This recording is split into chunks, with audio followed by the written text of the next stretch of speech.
ერთიანი სია არ შეიძლება იყოს უებარი გამოსავალი ივანიშვილის რეჟიმის დასამარცხებლად.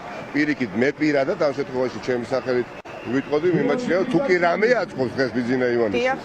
თუ კი რამეში ის ფულსაც კი გადაიხევ, დიდ პატივს ვცემ ყველა იმ კოლეგას, რომელიც გულწრფელად მიიჩნევს, რომ ერთიანი სია შეიძლება ყოფილიყო საუკეთესო გამოსავალი. ეს არ ნიშნავს, რომ პატივისცემა იკარგება ჩემი ამ ადამიანების მიმართ, მაგრამ ჩემ პოზიციას ვაფიქსირებ. ერთიანი სია დღეს, რა თქმა უნდა, თუ კი ვინმეს აწყობს ბევრი ბიზნესის გამო ბიძინა ივანიშვილს. შესაბამისად, მე ვფიქრობ, რომ რამდენიმე პოლიტიკური ცენტრი უნდა შეიქმნას. 2 თუ 3 იქნება.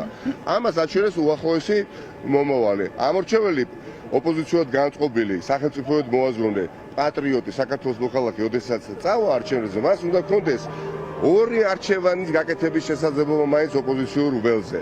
ჯამი უნდა იყოს ოპოზიციური ხმების გაზრდილი და ჩვენი ამოცანა და ის გარშემოც ასევე ერთობა უნდა შედგეს, უნდა იყოს შემდეგი საკითხი.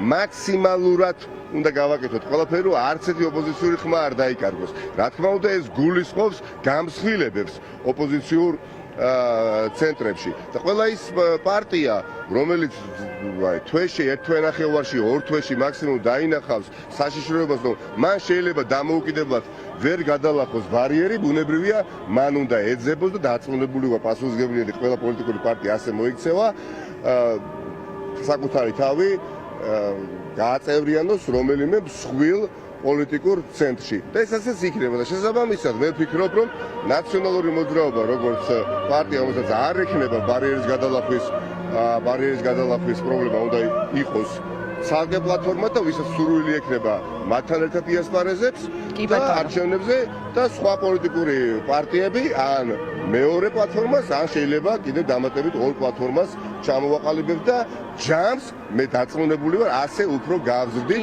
რაც მომისახურება ივანიშვილის ხელისუფლების დამარცხებას.